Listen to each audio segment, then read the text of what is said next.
Sa tugatulumanon mga kabombo, by this time makakasama natin ang tagapangulo mga kabombo nagkilusang magbubukid ng Pilipinas or KMP mga kabombo. Si Sir Danilo Cadaning Ramos nagkilusang magbubukid ng Pilipinas. Cadaning, mayong gabi, magandang gabi po sa iyo.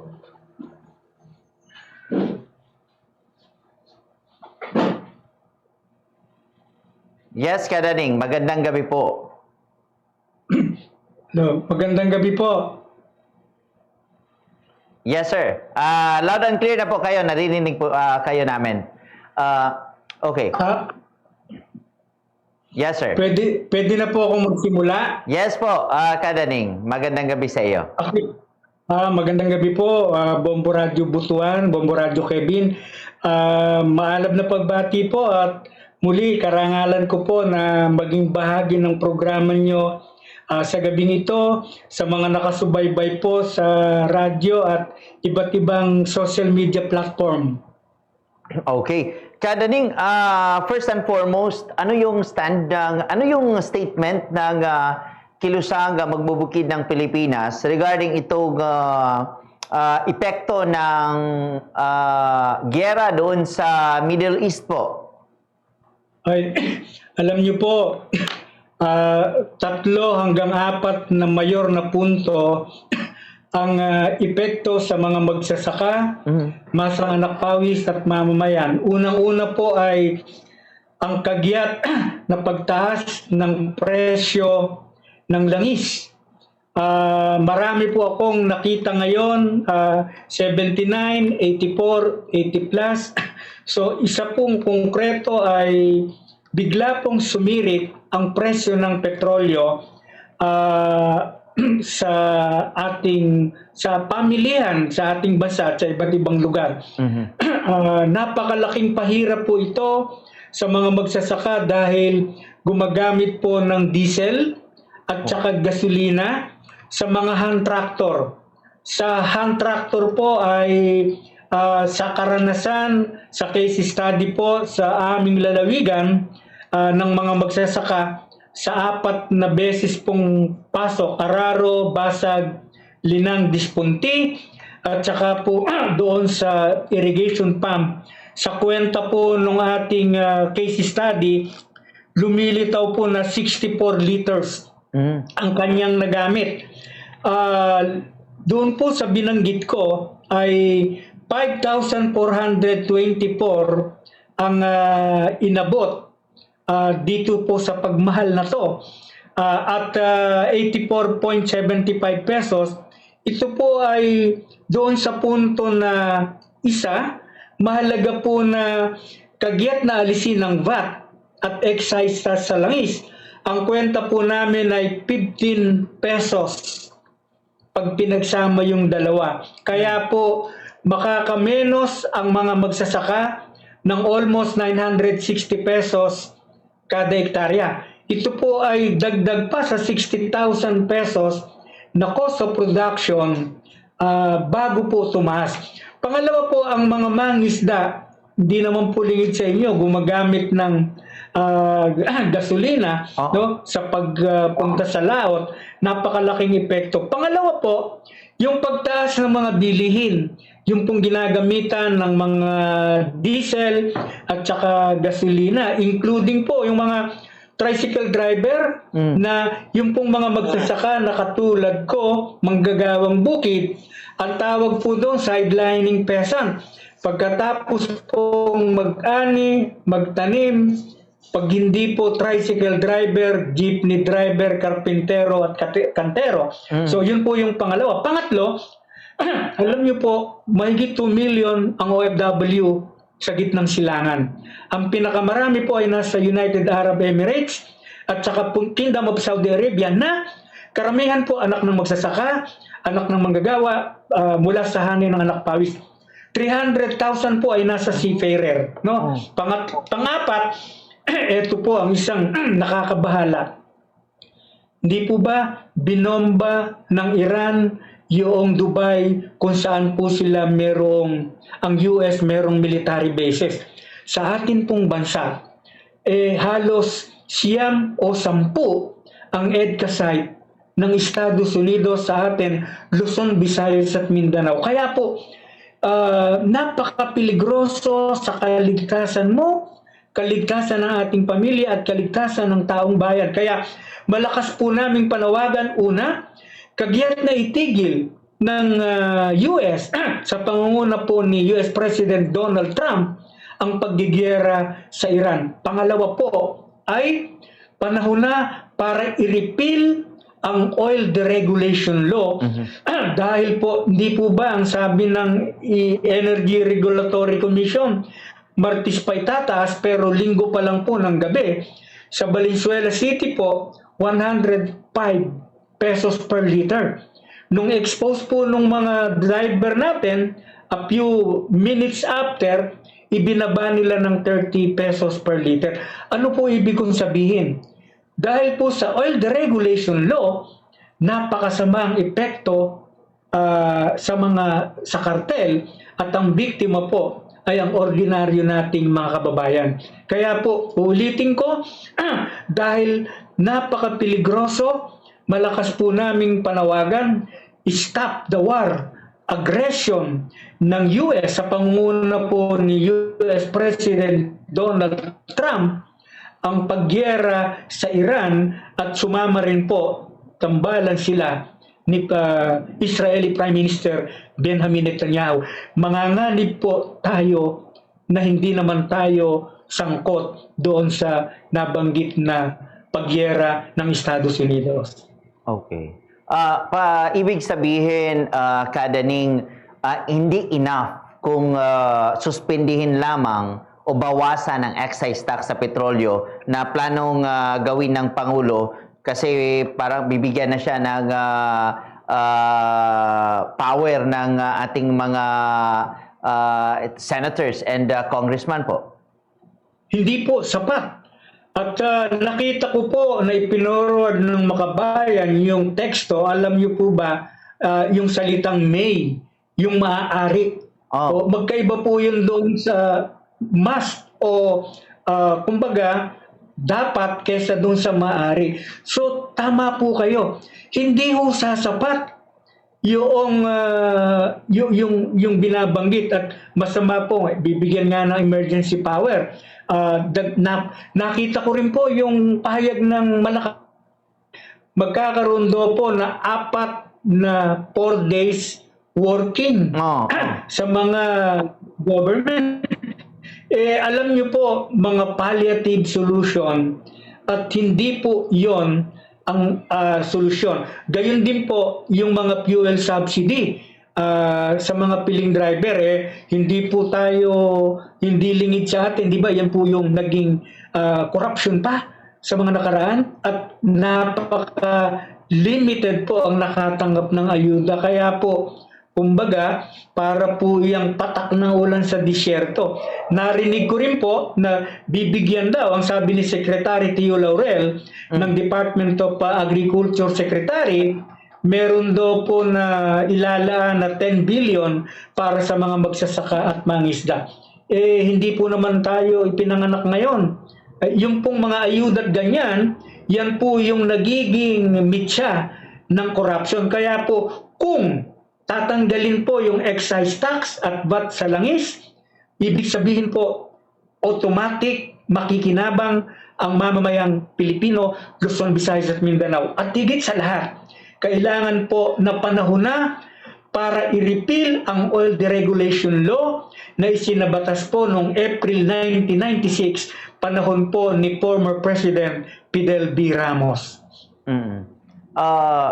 Parang hindi naman pinag-uusapan niyang oil deregulation law, sir. Parang wala silang plano dyan na i-repeal. Kasi the true thing talaga, dito sa programang Zona Libre, nakikita ko rin na, yung 1990s, elementary pa ako niyan, Pero sa ngayon, sir, nakikita ko talaga na parang yan yung pampalubag loob nila sa mga negosyante sa mga negosyante Alam niyo kasi po, nilalaro nila yung presyo.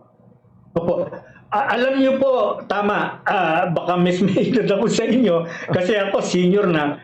Nung pong prior to all the regulation, alam niyo po ba, 25 centavos increase per liter, may public hearing po. Oh. Nakakadalo kami.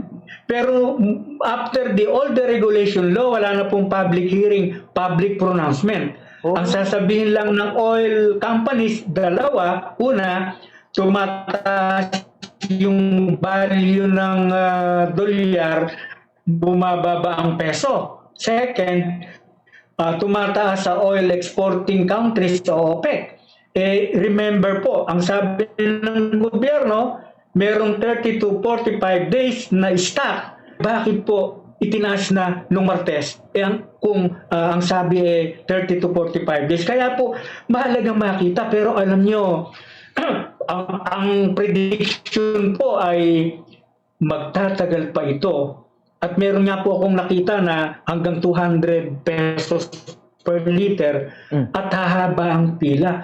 Alam nyo, grabe po ito. Kaya ulitin ko, para sa interes ng mamamayang Pilipino at ng mamamayan sa daigdig, kailangan po na stop the war ng Estados Unidos sa pangunguna ni US President Donald Trump. Alam nyo, nakita ko po sa news kahapon, ang negosyo pala ng anak ni US President Trump, drone na yung mga panggera. So, ibig sabihin po, mentras may gera, kikita yung kanyang anak at hindi naman po limit natin ang industriya po ng Estados Unidos, kaugnay po sa mga pampuksa sa mamamayan ng mundo. Pero magbibigay naman talaga sila ng ayuda. Yang ayuda na yan, hindi rin sapat pa rin po. Ay, totoo po yan. Ang totoo niyan, pampalubag loob. Of course, mahalaga po ang ayuda natin. Pero, alam niyo po, ano yan, band-aid solution at saka po pagpapakogi at pagpapakita na may ginagawa naman, no? Pero yun nga po, kailangan pong tingnan yung root cause, no? At saka po essential. Hindi po yung alam niyo po yung essential kaysa doon sa ginagawa po ngayon. Kasi po, ulitin ko, imagine 15 pesos per liter ng excise tax at VAT sa langis. Kaya po, pag iyon bumaba, ang tiyak niyan, yung pangunahing bilihin at iba pang mga gumagamit ng diesel at saka gasolina, may epekto po yun sa ekonomiya at sa lahat ng mamamayang Pilipino. Oo. Pero Sir Bay, may tanong ako bakit sobrang mahal ng bigas sa ngayon? Dito sa Butuan, may 60, 65 ganyan na mga presyo, almost mag-70. And yung mga pangit na klase ng bigas, yung term sa amin dyan, sir, bahay, yung iba na yung amoy, nasa 40s yung presyo. Sir, kayo sa kilusang magbubukid ng Pilipinas, anong tingin nyo, sir? Tapos anihan sa ngayon, ha? Yeah. Radyo Kevin, dalawa po. Bakit mahal ang bigas? Pero ang palay po sa panahon ng anihan, barat. Ang pinakamahal, pag anihan. Okay. Sa tanong mo po, bakit mahal ang bigas? Unang-una po, dahil sa rice cartel. Sila po ang nagdidikta ng presyo sa pamilihan. Pangalawa, wala pong nabibiling palay ang National Food Authority bago po ang Rice Tarification Law. Remember, prior to February 14, 2019 o yung Republic Act 11203, meron 27 pesos per kilo ng regular milled rice at 32 pesos well milled rice na ibinebenta po ng NFA sa mga palengke, talipapa, sa mga outlet. Ngayon, dahil po dineregulate, liberalize, wala pong nabibili ang NFA. Ang binibili po ng NFA, alam nyo kung ano, imported rice Oh. para po merong pang-relief. Ibinebenta po ito sa mga department like DSWD at saka mga LGU in case ng calamity. Kaya doon po sa tanong nyo, eto klaro po, hindi ba pag bumili tayo ng kahit ano, yan pong suot nyo, yung suot ko, ito pong hawak kong lapis o cellphone, Yeah. ang nagtatakda ng presyo, yung nagbebenta. Oo. Di po ba?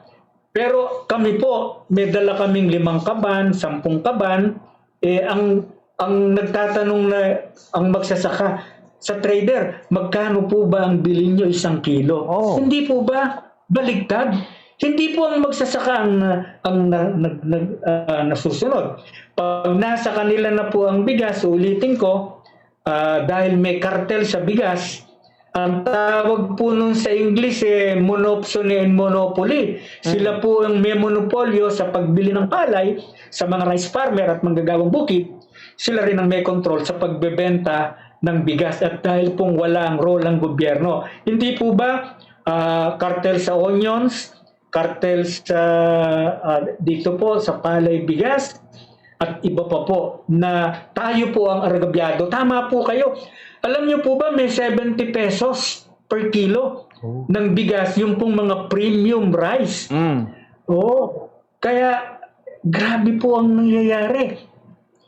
Kaya po dapat talaga yung papel ng gobyerno ito po, alam niyo po ba na ang China po ay 1.4 billion ang population. Alam niyo po ba ang kanilang stock na bigas? For 13 months, no? Ibig sabihin po, 1 taon meron silang stock na bigas na gagamitin nila. Iba pa po, yung buffer stock, iba pa po yung for emergency. Tayo po, 9 na araw, 15 araw, kasi po, wala namang binibiling palay ang National Food Authority at ang meron ay mga trader. At ito po ang panawagan namin matagal na. Palakasin ang lokal na produksyon ng pagkain, hindi importasyon. Mahirap pong iasa ang bigas na staple food natin sa import. Why? Ang sabi po ng United Nations Food and Agriculture Organization, only 7% ng total rice production sa buong mundo ang exportable.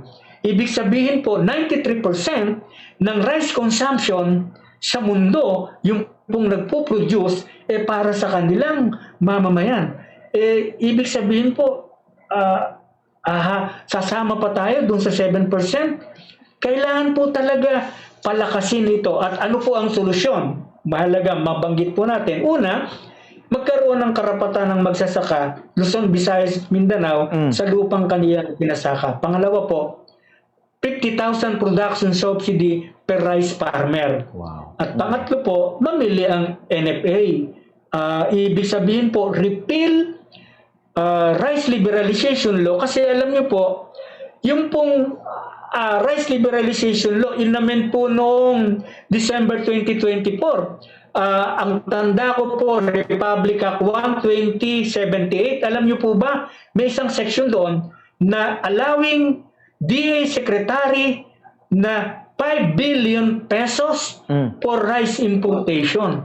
Imagine, magiging bihikulo pa ang DA Secretary sa pag-import, hindi na lamang trader. Kaya po, grabe, yung pong pinag-uusapan natin ay magkakaugnay. Kaya doon po sa kanina na bakit mataas o ano epekto ng pagyera ng Estados Unidos sa Iran, may malaki pong epekto. Ito, hindi po ba ang policy ngayon, ang pahayag ng Iranian government, walang dadaan sa Strait of Hormuz. Hindi po ba? Doon po nang gagaling o dumadaan yung mga langis na dinadala sa atin sa Asia at ibang panig ng mundo. Kaya po, kailangan talaga, bago maging huli ang lahat, kagyat na itigil ang paggigera ni US President Donald Trump sa Iran. At nananawagan po kami sa ating mga kababayan. Makita po natin na, kasi alam nyo, nakakalungkot, merong pang kaming naririnig na dapat daw ay paraanin o ang may kasalanan pa, lumilitaw yung Iranian government o yung mamamayan ng Iran. Pero ang mahalaga po, ang nagbomba, di po ba, walang karaka, si US President Donald Trump at tulong sila ni Benjamin Netanyahu ng Prime Minister ng Israel. Ang Iran po, Iranian people ay biktima tayo na naririto sa Southeast Asia at iba't ibang panig ng mundo. Pero, sir, yung mga naging pahayag ng Secretary ng Department of Agriculture, kinoconsult pa ba kayo? Yung sa mga sektor ninyo, sir? Alam nyo, 2 beses ko na pong nakaharap si Secretary Tio Laurel. At ipinabot na po namin sa kanya yung mga tampok na issue. Solusyon sa krisis sa bigas, pagkain, yung pong tungkol sa agrarian reform, at sinabi po namin na mamili, repeal rice tarification law, mamili ang NFA, no to land use conversion, at gayon din po yung mga kompensasyon sa mga biktima ng kalamidad. Alam nyo, sinabi na rin namin sa kanya na yung mga magsasaka, 15 to 16 pesos per kilo ang cost of production sa Central Luzon. Kung nabili ng 10 piso, lugi na. 5 pesos per kilo times 50 kilos is 200 ano yan, kung 5 pesos times 50 di 250 pesos per kaban times 80. So mahigit 20,000 yung lugi, no? Hindi pa po kasama ito yung pag-increase ng diesel at saka gasolina after po nitong pagyera ni US President Trump sa Iran. Kaya alam niyo po, hirap na hirap ang ating mga magsasaka, mangingisda, agri-workers, peasant women at ang sambayan ng Pilipino sa nangyayari sa ngayon. Sige. Sir, sa ibang usapin, pasok ko na rin sir, kasi may oras pa naman tayo. Ano yung stand ng kilusang magbubukid ng Pilipinas sa takbo na ngayon ng impeachment complaint against the Vice President po, Sara Duterte? Okay. Tingin po namin dapat magpatuloy. At ang inyo pong lingkod ay isa sa complainant. Noong pong unang mag-file kami. 612.5 million pesos. Yun po yung pinag-uusapan nating amount during her term as DepEd Secretary at bilang Vice Presidente. Yung pong 125 million ay ginastos niya within 11 days. Hindi pa po niya yun naharap. At sa halip po ay tinatalikuran niya more than 2 years ago pa, nagpahayag na po siya ng tatakbo bilang Pangulo. Bago siya tumakbo, harapin muna niya yung kanyang napakahalagang dapat ipaliwanag. At tingin po namin, tama ng isang Duterte na nasa The Hague, the Netherlands. Kaya po, nananawagan po kami sa mga congressman at sa mga senador na dapat po suriin lang mabuti, in form and substance. Hindi po yung kakampihan ang isa o ilang tao lamang.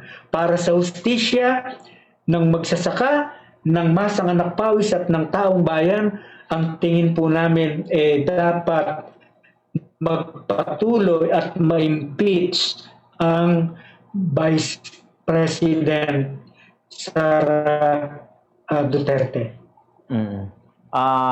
Sa tingin niyo sir, yung mga evidences ay supisyente. Pagdating ngayong kuan, 'di ba, magkikita naman yung mga abogado ng Vice President and even the complainants against her sa susunod na mga araw, sir? Opo, tingin po namin inform and substance, may basihan para ma-impeach si VP Sara sa iba't ibang aspeto, lalo na po betrayal of public trust, no? Hindi po ba ang opisyal ng gobyerno ay dapat ang inaasikaso, ginagampanan interest ng taong bayan. Kaya po, klaro po yun sa 1987 Constitution.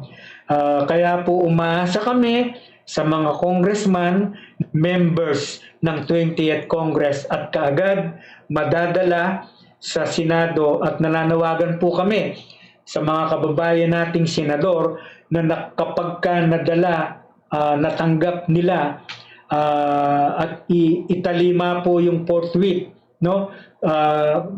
Mabilis, agaran, at magkaroon po ng pagdinig at para sa hustisya ng taong bayan, mahalaga po, no, na ma-impeach. At katunayan po, sa aming tingin, hindi lamang si VP Sara, pati na ang hari ng korupsyon, no other than President Marcos Jr. Kaya lang po, inilibing na, pinatay. Kaya nga po, mahalaga po yung pagkilos ng taong bayan. Kaya binati po namin, binabati yung mga kumilos po noong September 21 sa Luneta. Kasama po ang inyong lingkod at ang mga magsasaka, Luzon, Visayas at Mindanao. Noong din pong November 30, Luzon, Visayas at Mindanao. At kahit po yung mga kababayan natin sa Hong Kong, Macau, sa Europe, sa Australia, United States, at sa iba't iba pa pong panig ng bansa, kumilos po sila. Kaya binabati po natin. At nung pong makalawa, na-invite po ako sa mga state colleges and universities sa Maynila at sa silang sabi ko po sa kanila, yan pong mga corruption na yan, flood control project, hospital, iba pa, na buwis po kinuha sa atin sa pagising sa umaga hanggang pagtulog, ninanakaw ang buwis. Pero binanggit ko po sa kanila na kung magpapatuloy itong graft and corruption, walang mananagot, political dynasty, ang ninanakaw po ay ang kinabukasan ng mga kabataang Pilipino sa ating bansa. Kaya ang sabi ko ay mahalagang dapat managot. Lahat ng sangkot dapat managot mula tuktok hanggang sa ibaba. Sige. Pero sir, sa numbers, posibleng may changes ba sa numero ng, kasi mostly sa mga na-i-interview ko talaga, they're saying, although may iba, maka Duterte, nakikita nila na may impeach sa House of Representatives. Pero kung sabihin sir sa numbers, posible bang may changes nung malaki yung number kasi nung 2025, nitong 2026 may changes kaya sa number ng mga congressman matapos mag-declare ng for presidency sa 2028 ang BC?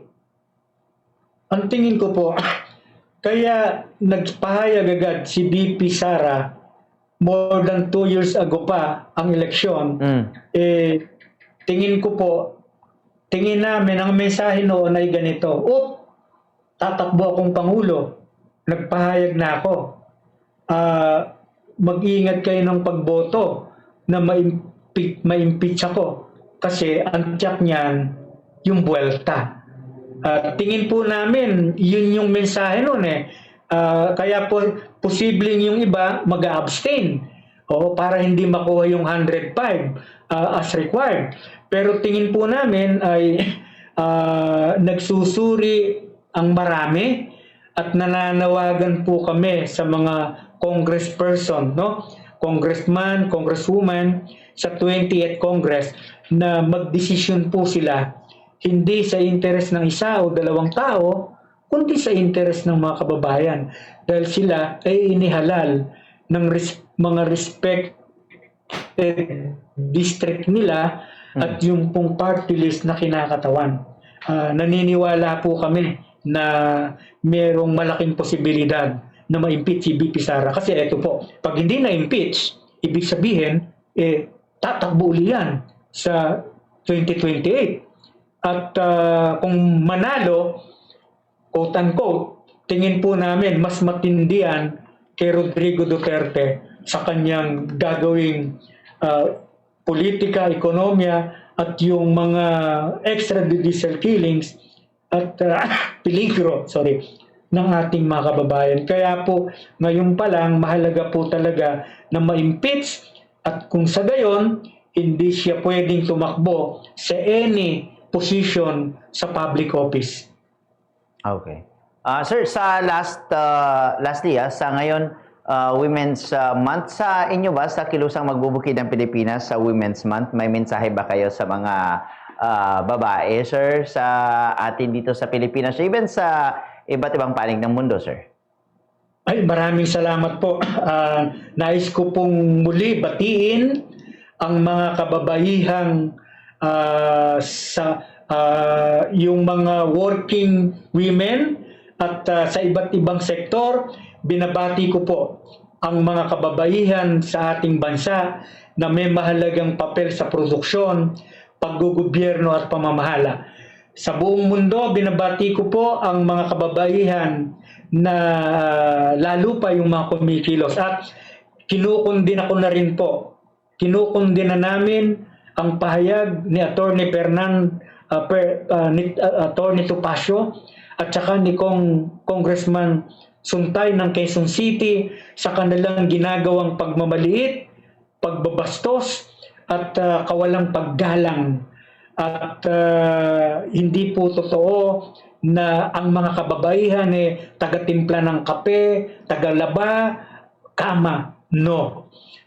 Ulitin ko po, ang kababaihan ay may mahalagang papel sa produksyon at pamamahala sa ating bansa. Kaya po, mabuhay ang mga kababaihang Pilipino at kababaihan sa buong mundo na ipinagdiwang po noong Marso 8. At sa atin po, mahigpit na magkatuwang ang magsasaka at masang anak pawis at ang kababaihan, manggagawa, professional, magsasaka at nasa iba't ibang sektor. Kaya po, noong September 21, October 21 at November 30, kasama po sila. At gayon din, alam niyo po, yung mga senior kontra-kurakot, napaka-aktibo po nila, katulad ni former DSWD Secretary Judy Tagiwalo, Dr. Delen at marami pang iba, Dr. Carol Arroyo,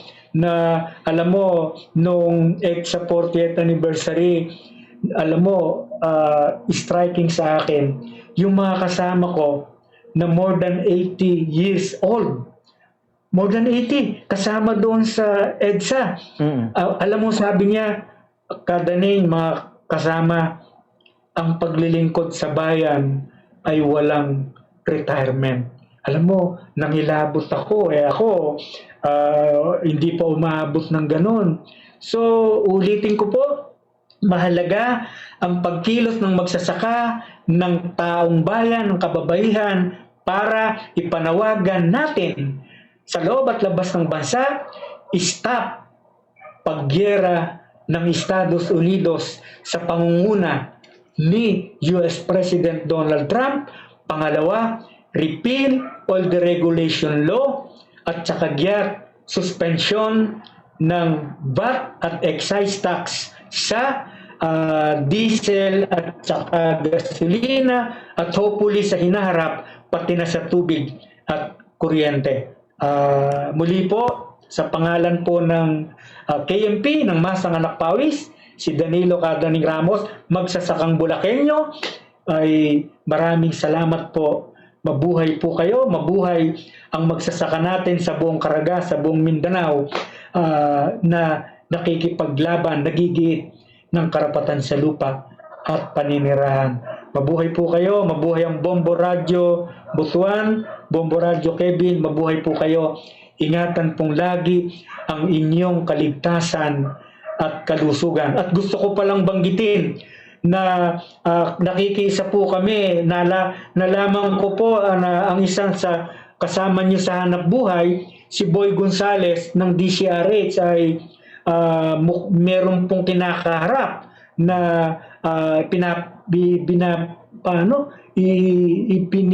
ibinibigay sa kanyang kaso. Hindi po dapat ganun. Mahalaga po yung pamamahayag para po sa impormasyon at paglilingkod sa taong bayan. Napakahalaga po ang papel nyo at naniniwala kami na ang pagtindig nyo sa tama, impormasyon at pagpapalaganap ng katotohanan at paglalantad rin sa mga fake news na umiiral, mahalaga po. Kaya muli po, sa pangalan ng KMP, mabuhay po kayo, Bombo Radio Butuan, Bombo Radio sa Kabuuan, Bombo Radio Kevin. Mabuhay po kayo. Salamat kayo, Sir Danilo Ramos, sa panahon, and